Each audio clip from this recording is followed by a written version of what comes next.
তাদের সুপ্রিয় কৃষক ভাইয়েরা, আমরা সারা বাংলাদেশে যত কৃষক ভাইদেরকে আমন্ত্রণ জানাচ্ছি।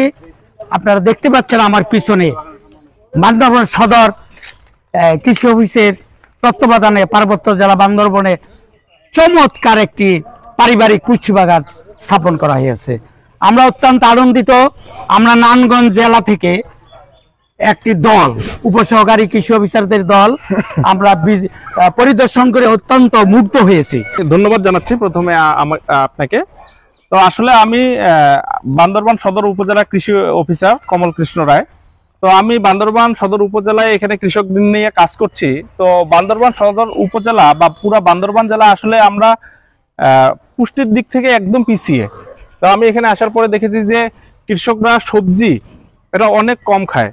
তো যেহেতু আমরা পুষ্টিতে পিছিয়ে আছি এবং এরা অনেক সবজি খায়, যেহেতু এই জন্য আমি পুষ্টি নিয়ে ব্যাপকভাবে এখানে কাজ করছি। এবং আমাদের যে প্রকল্প আছে ওনাবাদী পতিত জমি বসতবাড়ি আঙ্গিনা পারিবারিক পুষ্টি বাগান, এই প্রকল্পের মাধ্যমে আমরা কৃষকদেরকে এবং বিভিন্ন শিক্ষা প্রতিষ্ঠানে আমরা তাদেরকে পুষ্টি বাগান দিচ্ছি।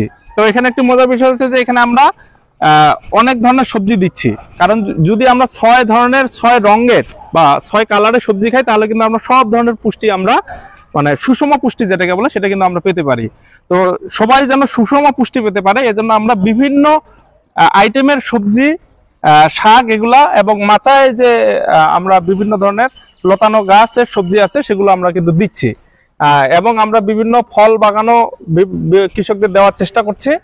উদ্দেশ্য একটাই, যেন আমরা পুষ্টিতে বান্দরবান সদরকে এগিয়ে নিতে পারি। আমরা চাই যে আমাদের ভবিষ্যৎ প্রজন্ম যেন অত্যন্ত মেধাবী হয় এবং আমাদের যেন কোনো পুষ্টির ঘাটতি না থাকে। 2030 সালের মধ্যে আমরা এটা অর্জন করব।